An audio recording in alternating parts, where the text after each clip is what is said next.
Hi everyone and welcome back to yet another video. I might as well come clean now. I actually wanted to create my own fictional universes for some time, on and off. And there are several fictional universes that I've looked to in the development of my own fictional universes and the works of a number of key writers, especially in the comic industry, including those who've worked under the umbrellas of Marvel Comics and DC Comics. Yeah, two of the biggest companies in the comics industry. More specifically, the works of someone with a Batgirl's storyline, or Birds of Prey, and Stan Lee, but also the master X-Men writer himself, Chris Claremont. Now, what I've liked about the Marvel Comics in general is the fact that comics can often both use current affairs to tell stories, along with standard dramatic tropes to tell both engaging and clever stories that feel somewhat grounded in reality, with the characters' personal lives impacting their work as heroes and the world around them, which has actually become somewhat standard for the genre as a whole over the years, even now. Even now, Marvel Comics continues to find new ways to tell stories, both new and old. And it's also done things that should have been done years ago, like giving Jean Grey as Phoenix her own series. I mean, Jean Grey is probably one of the most underused characters ever. And in my opinion, the X-Men has been Marvel Comics' greatest story collection, given how its subject matter blends itself well to the excellent stories it tells, especially under the penmanship of Chris Claremont. I mean, the Days of Future Past storyline is an excellent one to say the least, and there have been others as well.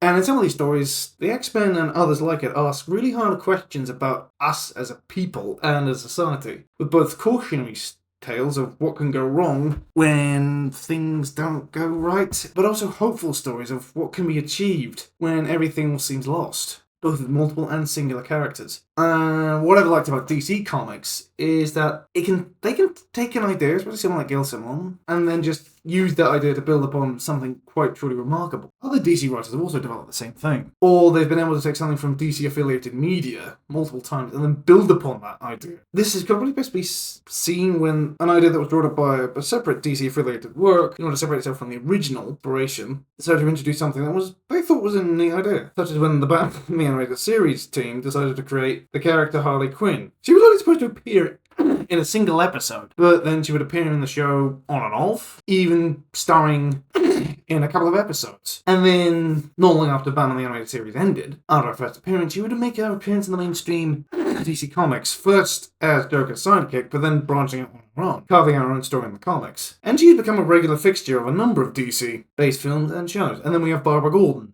both first as Batgirl, then as Oracle. While in the current run of DC Comics, she's used the role of Batgirl and Oracle interchangeably, mostly serving as Oracle, while still becoming Batgirl every now and again, typically ever since the New 52 reboot. Meanwhile, in almost every DC Batman show that she's appeared in, starting from the 2000s, she's either played the role of Oracle, or been Batgirl and Oracle has appeared sometime later, such as, well, in basically a number of shows, such as The Birds of Prey, where she was Oracle starting out, the TV show, not the film, and in The Young Justice, where she started out as Batgirl before becoming Oracle. Basically, she will become Oracle at some point, either before the show started or partway through, complete with a wheelchair and all. And in some cases, even the struggles of her condition have even been played up from time to time. I mean, that idea is, on its own, is quite interesting, especially when Gail Simone took the penmanship of Barbara Gordon and a few other heroes as well, for a successful run. So basically, the reason why I am inspired by Marvel Comics is the fact that its writers can often find ways to change the status quo from time to time, both for individual comics and characters, but also across the entire Marvel comic book universe. Plus, it's the fact that Marvel will sometimes just use a change to explore a character in a different way that we've never really seen before. And I would like to do that in my own stories, just explore different aspects of a character based on certain key events, especially when the characters have long-running arcs that can change their entire perspective in the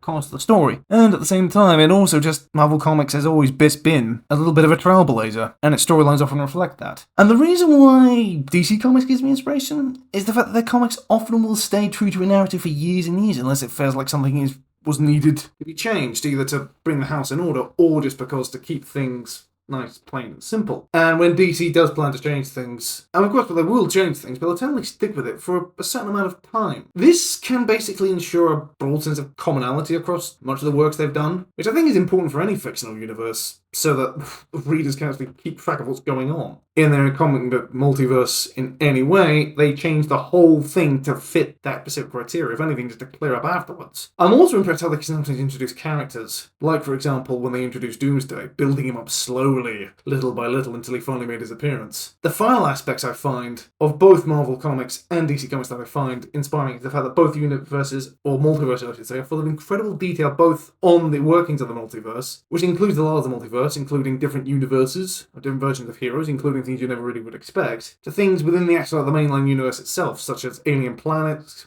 alien cultures can be explored in great depth, the aliens themselves, and sometimes key components on how the whole thing fits together, like when Chris Claremont created the Ancron Crystal for his Phoenix arc. They also go into a massive amount of detail for many of their characters just by virtue of both the length of publication history works, and thanks to the skill and imagination of many of the writers and editors who work at both companies. It can certainly be an interesting amount of depth to think the fact that one character seemingly one thing but actually had another. Yeah, and that's the reason why I find both Marvel and DC Comics inspiring in my own writing, world building and storytelling, and also in the characters I want to put in the stories as well. And there's often a wide range of inspiration just in them, just by looking. You might be able to find something in them. I certainly know I have. Well, I've been the Universe Challenge. Please leave a like, comment, and subscribe, and I'll catch you on the next one. Cheerio!